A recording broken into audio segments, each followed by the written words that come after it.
Når man kommer ind på Ringerloftet med adgang fra Rundetårn, så kan man på de meget store bjælker her se nogle forskellige penselstrøg og plamager af maling.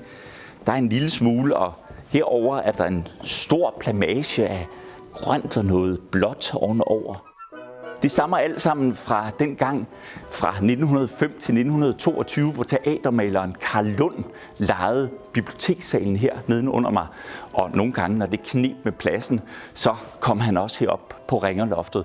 For han havde brug for plads. Det var nogle meget store lærreder, som var udspændt, og som han altså forvandlede fra det rene ingenting til Christiansborg Slot, eller til Kleopatras have, eller til andre eventyrlige scenerier, som blev brugt rundt omkring på de københavnske teater og i Tivoli, og som var så eftertragtede, som man sagde, at nu har Carl Lund for Gud ved hvilken gang overgået sig selv.